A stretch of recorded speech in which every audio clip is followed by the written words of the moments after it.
sobre o Brasil, hoje nós vamos falar sobre o primeiro reinado. O primeiro reinado de Dom Pedro II, Dom Pedro I, ele durou apenas 9 anos. Ele começou em 1122 com a proclamação da República, proclamação da Independência e foi até 1831. Como que foi esse governo de Dom Pedro I?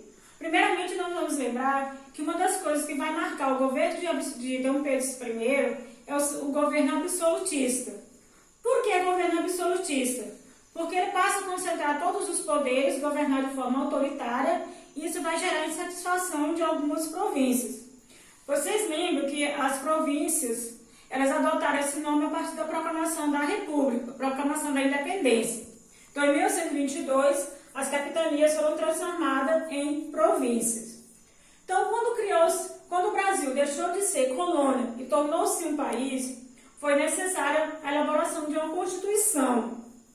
Essa Constituição, chamada Constituição Imperial, ela foi elaborada e promulgada em 1824. Ela continha 4 poderes, que é o moderador, executivo, legislativo e judiciário. Sendo que apenas o poder moderador era que exercia todas as funções, ou seja, o imperador mandava e os outros obedeciam. Por isso nós falamos sistema absolutista. Então isso gerou insatisfação porque o governo de Dom Pedro I começou a interferir nas províncias, nomeando o presidente para essas províncias. E isso acabou tirando o poder de alguns comerciantes, ou seja, alguns líderes políticos. Falando na insatisfação das províncias, nós vamos falar da Confederação do Equador.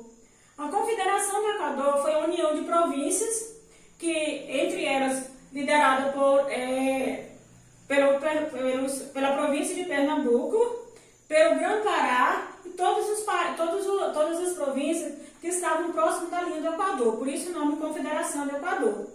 Entre esse movimento da Confederação do Equador, nós vamos ter um líder religioso, que é o Frei Caneca, que vai ser executado durante esse movimento.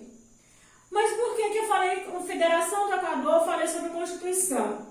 A nossa primeira Constituição, e a mais longa que já durou, foi chamada também de Constituição da Mandioca. Por que Constituição da Mandioca? Porque ela foi elaborada por 10 amigos de Dom Pedro I, que eram produtores de mandioca. Por isso a Constituição ficou chamada de Constituição da Mandioca.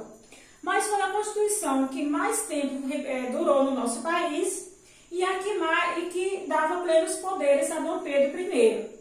Porém, em 1831, Dom Pedro abdica do trono e deixa no poder, ou seja, deixa em seu lugar o filho dele, que tinha apenas 5 anos.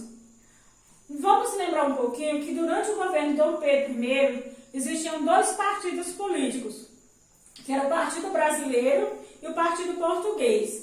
O Partido Brasileiro era formado por comerciantes, por proprietários rurais e por pessoas ligadas ao governo, ligadas a Dom Pedro I. Tinha jornalistas, tinha alguns intelectuais, mas precisamente era composto por fazendeiros e por comerciantes. O Partido Português era formado somente por descendentes ou apoiadores do governo de Dom João VI, ou seja, era composto de portugueses. Esses 2 partidos revisavam, ou seja, estavam sempre em confronto com Dom Pedro I. Então, nós temos a revolta das províncias, nós temos a insatisfação desses 2 partidos políticos que causavam instabilidade ao governo de Dom Pedro I. Com a abdicação em 1831, nós passamos a ter 4 partidos políticos. Nós passamos a ter 3 partidos políticos durante o período regencial. Quais são esses partidos políticos a partir do período regencial? Nós teremos o Partido Liberais Radicais ou Exaltados, também chamado de Jurujubas. Nós teremos os Liberais Moderados, também chamados de Chemangos. E nós teremos restauradores ou regressistas, também chamados de Caramurus. Esses partidos partidos, nós vamos conhecer um pouco deles mais a partir do período regencial, tá bem, turma?